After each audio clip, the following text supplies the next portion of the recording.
జరిగిన రోడ్ యాక్సిడెంట్లో దుర్మరణం పాలైన విషయం తెలిసి పార్టీ మొత్తం అదేవిధంగా ప్రజలు మొత్తం కూడా దిగ్భ్రాంతికి, తీవ్ర విస్మయానికి, తీవ్రమైన బాధకు కూడా అందరం కూడా లోనైంది.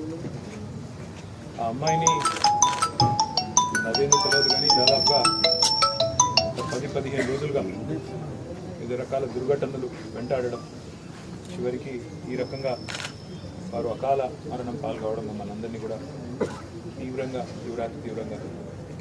బాధ పెట్టిన సందర్భం. దురదృష్టవశాత్తు నేను ఆ రోజు విదేశాల్లో ఉండడం వల్ల రాలేకపోతున్నాను.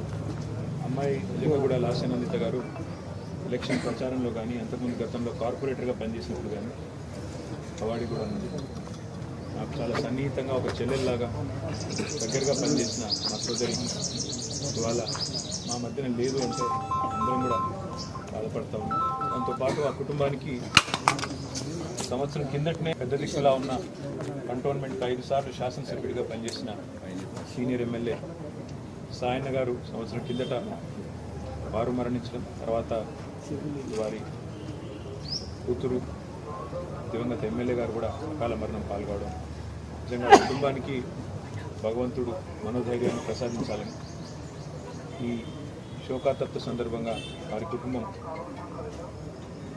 మనోధైర్యంతో నిబ్బరంతో ఉండాలని, వారికి అండగా మేమందరం కూడా పార్టీ పరంగా గౌరవ కేసీఆర్ గారితో పాటు పార్టీ పరంగా అందరం కూడా ఉంటాం. వారికి ఏ కష్టం వచ్చినా, ఏ దుఃఖం వచ్చినా, ఏ రకమైన అవసరం వచ్చినా అందరం కూడా అండగా సోదరుల్లాగా నిలబడతామని చెప్పి కూడా వారికి తెలియజేస్తూ, కంటోన్మెంట్ ప్రజలు కూడా మంచి మెజారిటీతో అమ్మాయిని గెలిపించారు. వారికి కూడా ఈ మరణం తీరని లోటు.